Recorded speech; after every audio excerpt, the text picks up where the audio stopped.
সকাল থেকে এত রান্নাবান্নার চাপ, আজকে কিন্তু অনেকগুলো আইটেম করেছি। কুমড়ো পাটের ভাজা, তার সাথে রয়েছে পুঁইশাক পাতার বড়া, আর তার সাথে আরেকটা ঝোল ছিল, মাছের ঝোল। রান্নাবান্না শেষে স্নান দান করে সবাই মিলে খাওয়াও হয়ে গেছে। এখন দেখো শাশুড়ি মাকে পুরো বাচ্চাদের মতো রেডি করে দিচ্ছি। চুল আঁচড়ে চুলটা সুন্দর করে কাঁকড়া দিয়ে বেঁধে দিলাম। এটাকে আমি কাঁকড়া ব্যান্ড বলি, কারণ কাঁকড়ার মতোই 6-7টা ঠ্যাং থাকে, তাই তো।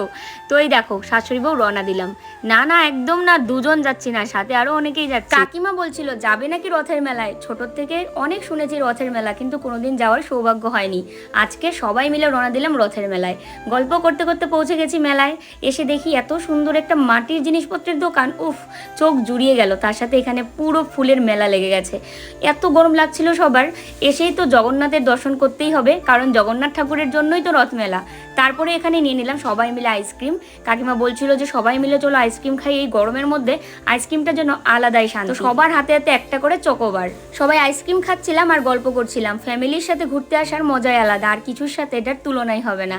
তারপরে এখানে সবাই মিলে খেয়ে নিচ্ছি পাপড়ি চাট, আর কাকিমার ড্রাইভার দাদা খেয়েছিল ভেলপুরি। খেয়ে দিয়ে টুকটাক জিনিসপত্র কেনাকাটা করেছি। ঘুটুনের জন্য একটা খেলনা রয়েছে। এখন চললাম বাড়ি। কি আবার গানটা বলো? নীল রং ছিল ভীষণ প্রিয়। আজকের আকাশটা এত সুন্দর, দেখার মতো নীল আকাশ, তার মধ্যে অর্ধেকটা চাঁদ। দারুণ কাটিয়েছি সারাদিন।